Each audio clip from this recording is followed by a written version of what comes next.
comment est-ce qu'on devient obèse? Comment est-ce qu'on accumule une tendance au surpoids? Pour ça, il faut forcément, à un moment ou à un autre, manger plus, augmenter sa prise alimentaire par rapport à sa dépense énergétique.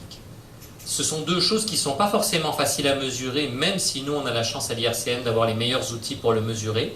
Mais si votre poids est stable, chose certaine, vous ingérez autant de calories que vous en dépensez. Si vous prenez du poids, vous en ingérez plus que vous n'en dépensez, et inversement. Par contre, ce qui est certain, la cartouche rouge au milieu, tout le monde n'a pas la même prédisposition génétique. Dans le même environnement, il y a des gens qui vont grossir plus que d'autres.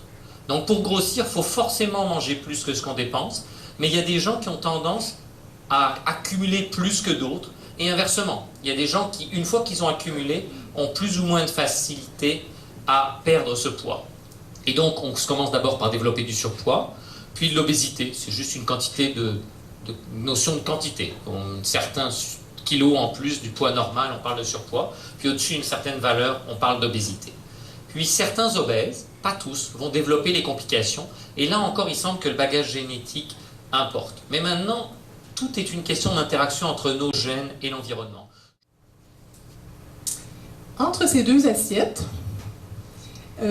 laquelle serait plus intéressante pour rencontrer la satiété, pour assurer, lorsque les signaux de faim sont là, lequel on devrait choisir pour qu'on ait fait moins rapidement. Alors, entre celle de gauche et celle de droite, laquelle choisiriez-vous? Probablement celle de droite. Alors, parce que ça ressemble peut-être plus à un repas plus complet. Alors, l'objectif, c'est pas de manger moins quand on veut contrôler son poids. C'est drôle à dire, c'est pas vraiment de manger moins, mais c'est de manger moins de calories par bouchée. Et ça, c'est important, c'est le principe de ce qu'on appelle la densité calorique ou la densité énergétique, mais en mangeant des aliments qui sont plus santé, c'est-à-dire, bon, pas plus santé nécessairement parce qu'on a de la place pour tous les aliments, il n'y a pas de restriction, je pense, pour aucun aliment, tout dépend de la fréquence et de la quantité que vous mangez, mais je pense que c'est vraiment de choisir des aliments qui vont vous satisfaire et donc qui vont contenir plus d'eau, plus de fibres, moins de gras, moins de sucre et une excellente valeur nutritive. L'accession à la retraite d'un grand nombre de baby boomers en excellente condition physique génère depuis quelques années un engouement vers les voyages d'aventure qui vont cumuler histoire, architecture, culture, aventure, activité physique. C'est très bien, c'est un super bel objectif qui nous permet de changer notre regard de place. Donc, d'avoir des objectifs de santé qui sont davantage tournés vers des objectifs d'accomplissement. On enlève les yeux de la balance et on les porte vers l'avant, vers quelque chose qui va nous apporter beaucoup plus qu'une perte de poids. Donc, de plus en plus, on va ensuite manger plus. Deux exemples qui sont importants. Nos collègues d'Ottawa ont fait une étude extrêmement intéressante au sens qu'ils ont pris des étudiants en nutrition. Ils leur ont fait faire des séances d'exercice. Puis après ça, ils leur ont demandé d'estimer devant un buffet combien ils pourraient manger pour maintenir leur poids stable. Et même des étudiants très formés en nutrition, et Dieu sait qu'il faut de la formation pour être capable de lire les étiquettes, là c'est pas si évident comme ça, 80% d'entre eux ont surestimé la dépense qu'ils avaient eu lieu pendant l'exercice. Donc il faut faire attention à ne pas trop se gâter après l'exercice, ça c'est un élément. Puis l'autre chose, tout ça est bon, mais il ne faut pas non plus l'exagérer. Et pour vous donner un exemple de ne pas exagérer, je vais prendre à nouveau un exemple de ce qui sort du laboratoire. On a complété l'année dernière une étude où on a invité des femmes en surpoids ou obèses après la ménopause à maigrir avec un programme de restriction calorique, tout ce qu'il y a de plus standard, avec ou sans entraînement en musculation. Ce qu'on voulait chercher, c'est savoir si on pouvait maintenir cette fournaise métabolique avec l'entraînement en musculation. Qu'est-ce qui s'est passé? Les patientes ont maigri. En moyenne, elles ont perdu près de 8% de leur poids en 6 mois, ce qui est un résultat tout à fait acceptable. Mais probablement, quand on vient dans un milieu universitaire, qu'on est très motivé, qu'on fait plein de tests, on a probablement sélectionné des gens qui étaient un peu mieux capables de répondre. Les patientes qui ont maigri avec un entraînement en musculation, elles n'ont pas plus maigri que celles qui n'ont pas été exposées à l'entraînement en musculation.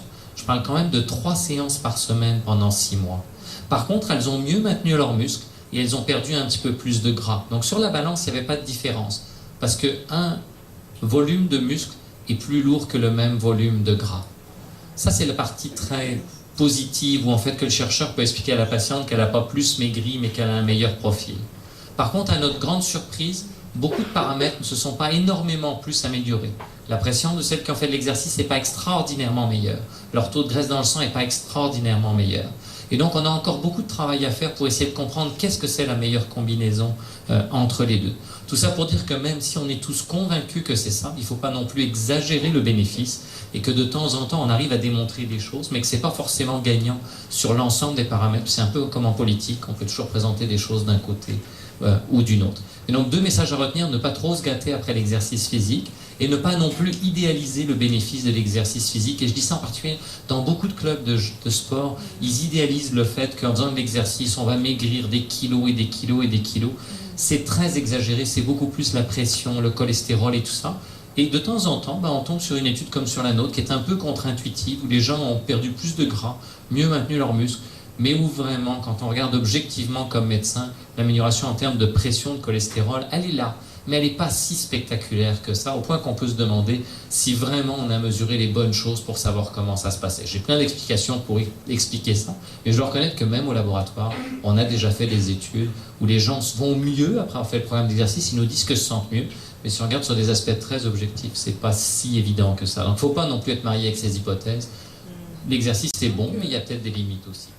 Bien souvent, je pense qu'il ne faut même pas mentionner le poids chez les gens. Les gens qui ont un surplus de poids le savent.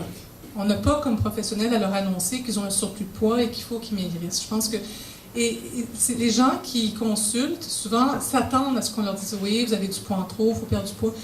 Je vous dirais qu'une stratégie qu'on utilise de plus en plus, en tout cas à l'Institut avec l'équipe des nutritionnistes, c'est de ne pas parler du poids. Si ce n'est que de maintenir le poids et d'éviter de gagner du poids, parce que généralement, avec le temps, le poids augmente. Et souvent, les gens se disent, écoutez, moi, je ne vous parlerai pas de votre poids aujourd'hui, ce n'est pas une stratégie qui est peut-être prioritaire. D'abord, de s'attarder, par exemple, aux facteurs de risque, si métaboliquement, ils sont en cause. Mais souvent, c'est de regarder un autre aspect, l'obésité, des stigmates, les gens le savent, on n'a pas besoin de leur annoncer, mais de ne pas parler de poids, souvent, pour commencer. Et souvent, c'est de reprendre une relation avec les aliments qui fait défaut. Les gens ont l'estime de soi, évidemment, qui est très souvent mise à contribution. Mais souvent, c'est de reprendre contact avec les aliments. Il y a trop de restrictions et c'est de réapprivoiser justement les aliments dans un contexte de poids, mais même pas de parler de poids. Souvent, c'est de voir est-ce qu'il y a d'autres stratégies, est-ce qu'il y a d'autres... La qualité de l'alimentation, on en a parlé un peu plus tôt parce évidemment, il y a des études qui ont démontré, parce qu'on pourrait se demander c'est quoi la meilleure façon de perdre du poids. C'est sûr que la restriction énergétique calorique est ce qui va prédominer dans le succès d'une perte de poids.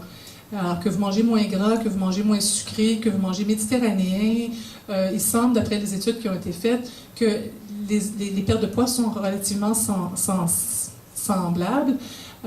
Mais c'est d'essayer d'enlever le point, le focus de toujours parler du poids. En fait, c'est d'établir une routine. Vous, est-ce que vous êtes quelqu'un qui a de l'énergie le matin, l'après-midi, le soir? C'est de déterminer le meilleur moment de la journée. Si on regarde au niveau des paramètres métaboliques, c'est pas là que la différence est significative. L'exercice physique, c'est pas un effet chronique, c'est une accumulation d'effets aigus. Lorsque je vous disais que la pilule durait de 24 à 48 heures, c'est ça.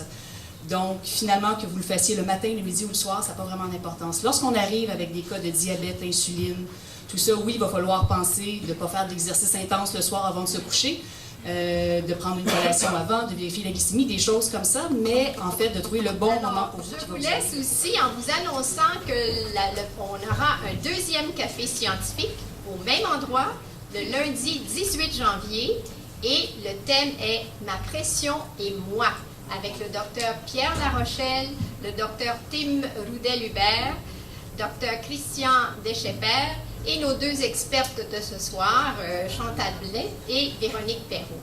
Alors, on vous attend le 18 et on vous remercie beaucoup d'avoir été là ce soir.